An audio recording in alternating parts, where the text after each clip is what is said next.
आज जमिनीच्या प्रश्नावर दादूरपाड्यामध्ये एकत्रित जमा झालेले आपण सगळेच आजच्या बैठकीचे अध्यक्ष आणि माझ्या अगोदर ज्या महत्वाच्या विषयावरती आपण जमलेला आहात तो शेत जमीन आणि राहतं घर या विषयावरती जेवढ्या काय तांत्रिक बाजू आहेत त्या उत्कृष्टपणे प्रत्येकाने मांडलेल्या आणि मला वाटतं ते आपल्या लक्षामध्ये आल्या. प्रश्न असा आहे, मला बोलायची संधी दिली म्हणून मला बोलणं गरजेचं आहे की थोडासा इतिहास आपल्याला माहिती पाहिजे. आपण कुळ कायद्यावरती बोलत असतो. कुळ कायदा ह्या रायगड जिल्ह्यामध्ये ह्या कोकण पट्ट्यामध्ये आणावा यासाठी कुणी काम केलं पण मला सांगाल का? कोणी इथं बसलेले? नारायण नागू पाटील. बोला. सगळ्यात महत्वाची गोष्ट आहे की फक्त आम्हाला नारायण नागू पाटीलच माहित आहेत, पण त्यांचे गुरु, त्यांचे मार्गदर्शक ज्यांनी शेतीचं मोठं आंदोलन चालवलं स्वातंत्र्यपूर्व काळामध्ये आणि ज्याच्यामुळं कुळ कायदा निर्माण झाला ते डॉक्टर बाबासाहेब आंबेडकर किती जणांना माहिती. बाबासाहेब जोपर्यंत समजत नाही तोपर्यंत तुम्हाला या देशातली लोकशाही समजणार नाही आणि जोपर्यंत लोकशाही समजणार नाही तोपर्यंत तुम्हाला संविधान समजणार नाही आणि संविधान समजल्याशिवाय अशी बोलणारी माणसं निर्माण होणार नाही. आज हे सगळे जे बसलेले बोलतायत सगळं काय हे संविधानानं दिलं म्हणून बोलतायत. आज काय गोष्ट आहे परिस्थिती. बाबासाहेबांच्या जेवढ्या डिग्री आहेत महत्वाच्या ह्या सगळ्या डिग्र्या शेतकऱ्यांच्या आहेत, शेतकऱ्यांच्या प्रश्नावरच्या आहेत. स्वातंत्र्यपूर्व काळामध्ये बाबासाहेबांनी जमीन धारणेच्या वरती विधिमंडळात विषय मांडलेले आहेत. आम्ही लोकांपर्यंत घेऊन जात नाही. ज्याची पायाभरणी ज्यांनी केलेली आहे, आज जो कायदा आलाय तो संविधानामध्ये होता म्हणून आला. संपत्तीचा अधिकार दिला होता कारण त्या काळामध्ये या देशामध्ये जमीनदार खोत खूप मोठे होते. यांच्या हिताचा कायदा होता म्हणून त्याला काय केलं, मूलभूत अधिकारात काढून कायद्याचं रूपांतर दिलं आणि कायद्याचं रूपांतर दिल्यामुळं तुमच्या माझ्यासारख्या सामान्य शेतकऱ्यांना मोबदला देणं ही सरकारची जबाबदारी आहे. काय आमच्यावर उपकार कोणी करत? आम्ही निवडून दिलेला आहे त्यांना. आम्ही निवडून दिलेला आहे. निवडून दिलेला लोकप्रतिनिधी माझे प्रश्न जर विधिमंडळात मांडत नसेल तर लोकप्रतिनिधीची गतसुरे धरण्याचा अधिकार सुद्धा म्हणजे डायरेक्ट मारायचा नव्हे, अधिकार सुद्धा संविधानानं तुम्हाला दिलेला आहे. ह्या संविधानाचा अधिकाराचं मूल्य काही लोक जाणू लागले. एक आपल्या लोकशाही संसदीय लोकशाहीमध्ये प्रणाली एक सिस्टम आहे.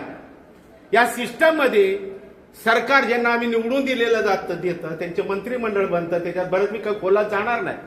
ते काही कायदे बनवतात.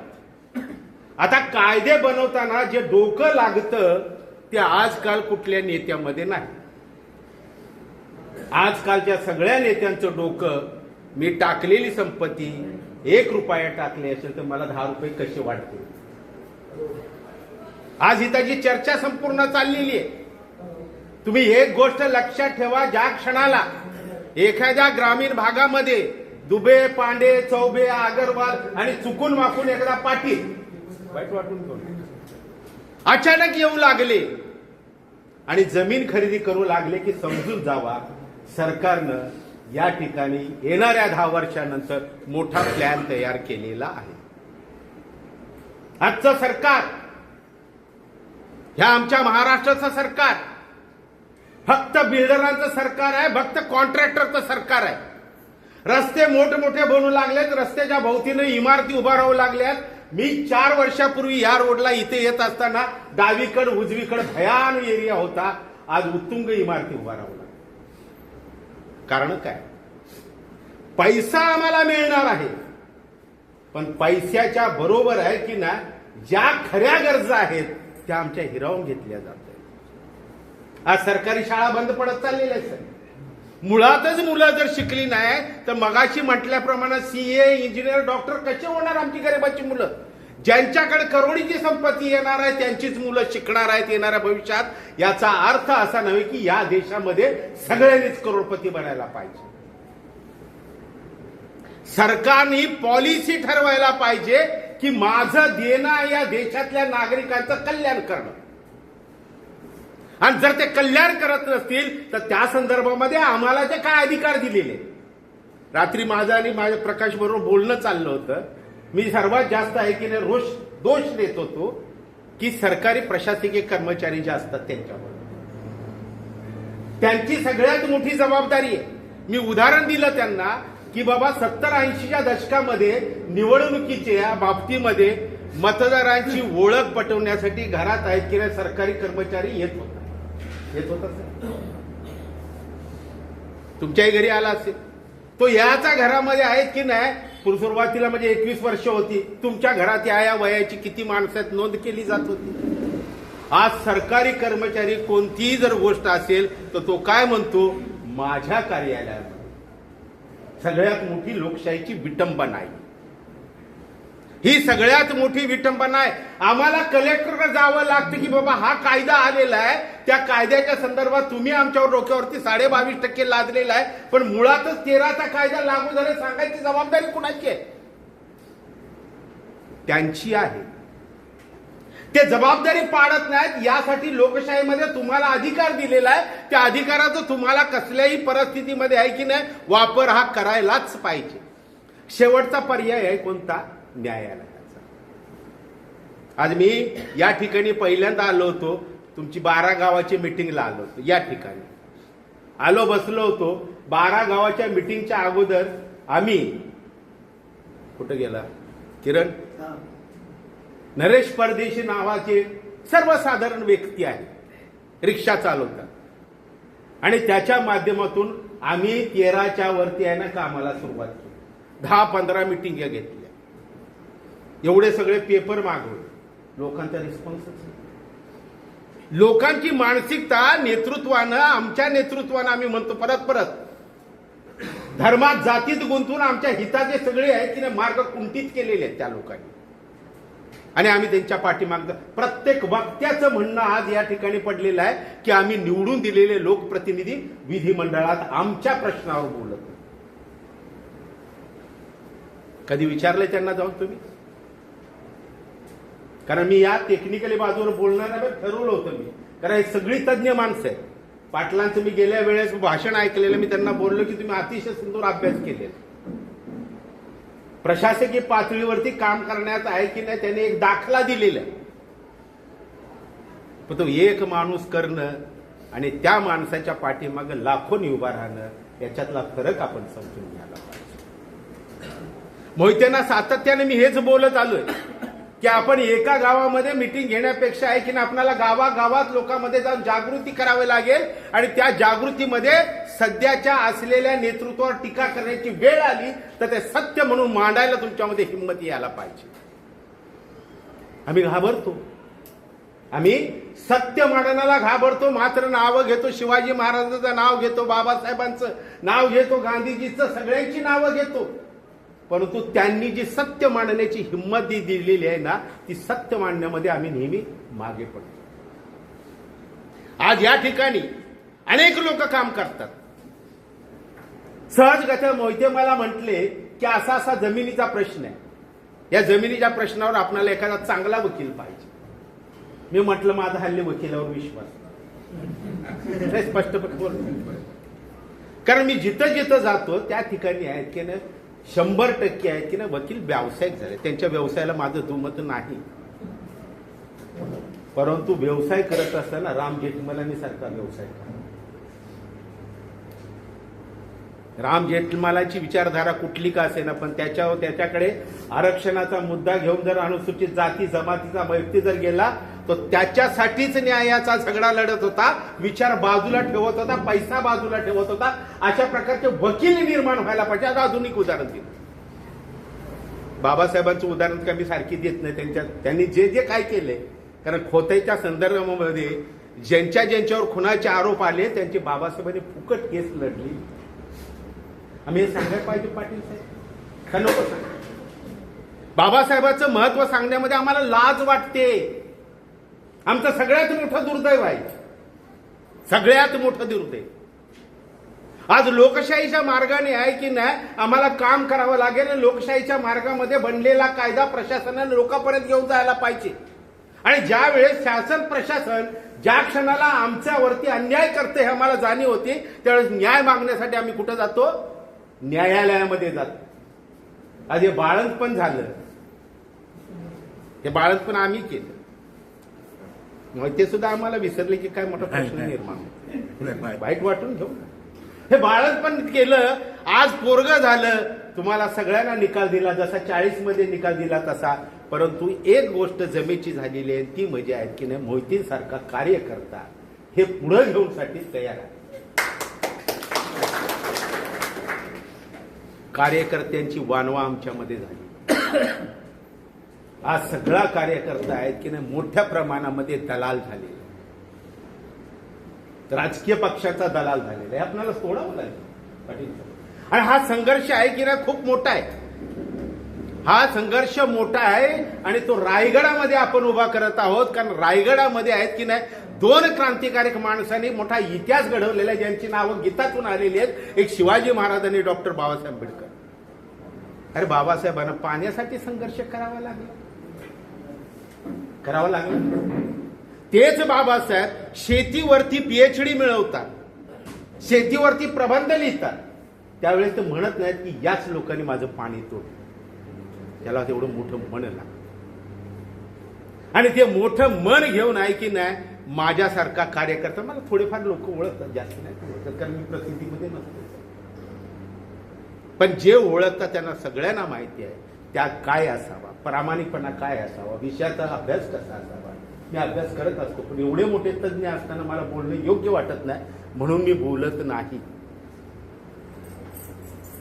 कृपया माझी विनंती आहे मोहिते साहेब आणि कुठले विविध गावातले काही इथे लोक आले असतील, आपापल्या गावामध्ये ग्रामसभेचे अधिकार भरपूर काही जरी असले तर ते ग्रामसभेचे अधिकार सुद्धा आहेत त्यांना सरकार नाकारत चाललं. पण लोकांचा ज्या क्षणाला उठाव होईल त्या क्षणाला आहेत की नाही 13च्या कायद्यामध्ये सुद्धा बदल होईल. तो 4% ऐवजी 6% पण जाऊ शकतो. पण ते केव्हा जाऊ शकतो? ज्यावेळेस नेतृत्वावरती आहे की नाही आमच्या सगळ्यांचा दबाव असेल त्यावेळेस. आणि दबाव निर्माण करायचा असेल तर विचारवंताचे विचार ऐकायसाठी आहेत की नाही लोकांची मानसिकता नाही. वाईट वाटून घेऊ नका, सत्य आहे. मी पाहिलेलं आहे. हे राजाराम पाटील गेले 10-12 वर्ष म्हणजे माझ्या हिशोबाप्रमाणे ते गावठाणाचा मुद्दा उचलतात. यांनी आज खूप सुंदर प्रकारे मांडणी केली. आपलं नाव काय? किरण पाटील. किरण. अरे आपण भेटलेलं आहे किरण. फरक झाला बरं, ठीक आहे, हरकत नाही. मी भेटलेलं आहे. तर प्रश्न कसा आहे माहिती आहेत का? ही जी कार्यकर्ते मंडळी आहेत ना आपलीच माणसं, आपल्यातलीच माणसं. जातीचे म्हणू नका, धर्माचे म्हणू नका. आज धर्माच्या नावावर देश कुठं चाललाय याच्यावर मला आज बोलायची गरज नाही. आज आमचा सगळ्यात महत्वाचा प्रश्न आहे तो जमिनीचा प्रश्न आहे. मग तो शेतीचा असो, राहण्याचा असो, हिंडण्याचा असो, फिरण्याचा असो, जिथं जिथं आमची मालकी आहे ती मालकी जिवंत ठेवण्यासाठी आम्हाला संघर्ष करावा लागेल. नाही तर महाराष्ट्र एकाच वेळेस आहे की नाही बघता बघता अदानी अंबानीचा होऊन जाईल आणि आम्ही त्यांचे सगळे गुलाम झालेला असतो. आम्ही तरी पण म्हणतो काय फडणवीस माणूस भारी आहे बोलतो ना. सगळे प्रशासकीय अधिकारी आहेत की नाही आजच्या घडीला आहेत की नाही या लोकांचे गुलाम झाले तर ते सगळे झालेत पैशाने. पाटील साहेबांनी उदाहरण तुम्हाला दिलं. मी गेलो त्यांच्याकडे, ते मला म्हटले मीही शेतकरी आहे. काय म्हणाले? किती गोड बोलतात. सगळे चमचे सरकारचे, सगळे चमचे. प्रकाश काल फिरला 4 दिवस, प्रशासकीय अधिकारी म्हणू लागले त्यांना. तुम्ही होता सोबत. अरे आमच्याकडे घेऊन यायचं होतं ना तुम्ही बाबांनो, कशाला कोर्टात गेला? हे घडली गोष्ट, बरोबर आहे की? अरे पण आमचं हे म्हणणं आहे की तुमच्या अगोदर आहे की आमच्या अगोदर कायद्याचा जो काय अध्यादेश असतो तो कुणाकडे पहिला येतो साहेब? त्या अधिकाऱ्याकडे येतो ना. मग त्याला माहिती नाही का? मग त्याने आमच्या वस्तीमध्ये येऊन जर बोलला असता की तुम्हाला 13च्या कायद्यानं जमिनी मिळाल्या, काय मोबदला मिळाला पाहिजे, 22.5 आहे की नाही, सरकार तुमची फसवणूक करते. आहे का हिंमत त्यांच्यामध्ये? माझं स्पष्ट म्हणणं आहे की मुळावरती घाव घालायला शिकायला पाहिजे, आणि मुळावर घाव घालायचा असेल तर तुम्हाला संविधानाचा अभ्यास करायलाच पाहिजे. कारण या देशातला प्रत्येक कायदा जो बनतो तो संविधानाच्या मार्गदर्शनानुसारच बनतो, आणि ते जोपर्यंत आम्हाला कळत नाही तोपर्यंत या देशामध्ये चोर, डाकू, लुटारे आहेत की नाहीत, आमच्या डोक्यावर कायमच्या मिऱ्या वाटणार आहेत. त्या मिऱ्या वाटणं जर बंद करायचं असेल तर आमचा वरवंटा आहे की नाही त्यांच्या डोक्यावर फिरायला पाहिजे. आणि तेवढी हिंमत आहे ना लोकांमध्ये. लोक जागृत फक्त व्हायला पाहिजेत, आणि जागृत करण्यासाठी मी मोहित्यांना बोललो, राजाराम पाटलांना पण बोलतोय. मी राहायला खूप लांब आहे, जाण्या येण्यामध्येच माझे 2 तास प्रवासाला जातात. इथे यायचं म्हटलं तर 4 तास जातात माझे, आणि मला काय स्पेशल गाडी नाही राजाराम पाटलासारखी. ट्रेननं मला यावं लागतं. काय ट्रेनने यावं लागतं. पण मी मोहित्यांना बोललो की आजही माझी तयारी आहे, कारण माझ्या डोक्यामध्ये बाबासाहेबांचे सगळे विचार. बाबासाहेब हा माणूस म्हणून मी बघत नाही, कारण बाबासाहेबांनी या देशातल्या प्रत्येक माणसासाठी आहे ना संविधानावर तरतूद केली. बाबासाहेबांना आम्ही एका जातीत अडकवून ठेवले. वाचा, प्रत्येकाने वाचा. बाबासाहेबांची खोती आंदोलन तर मी म्हणतो रायगडमधल्या प्रत्येक माणसानं वाचायला पाहिजे. नागो पाटील आहेत की नाही, आजही त्यांच्या घरामध्ये बाबासाहेब जिथं बसत होती ती जागा पूजेचं स्थान म्हणून घर ठेवलं जातं. कारण काय? बरोबर आहे राजा, पूजेचं स्थान म्हणून. म्हणजे त्यांना कळतं ज्यावेळेस माणूस वैचारिक दृष्ट्या प्रगल्भ होतो त्यावेळेस त्याला आहे की नाही माणसाचं खरं मोठेपण कळतं. आपल्याला ते काम करावं लागेल, आणि हे काम करण्यासाठी वस्त्यामध्ये तांत्रिक बोलण्यासाठी सगळी माणसं आहेत, पण पेटवायसाठी मात्र मी तुमच्या सोबत सातत्यानं असेल जोपर्यंत माझ्या जीवात जीव आहे तोपर्यंत. आणि तुम्हाला पेटवल्याशिवाय मी राहणार नाही हे पण तुम्हाला, कारण तुमच्या हातात ज्या दिवशी आहे की नाही मशाली आहे, निवडणुकीची नव्हे, तुमच्या हातात आहे की नाही विचाराची मशाली आहे जी संविधानानं तुम्हाला दिलेली आहे. ती मशाल घेऊन ज्यावेळेस तुम्ही मैदानात उतराल ना त्या दिवशी या देशामधला किती नालायक लोकप्रतिनिधी असे नका त्याला तुमच्या समोर आहे की नाही गुडघे टेकावेच लागतील. एवढीच मी शाश्वती देतो. इथंच थांबतो, कारण मला बोलायला विनंती केल्यामुळे बोलतो. माझी बोलायची इच्छा नव्हती पण बोललो. आभारी.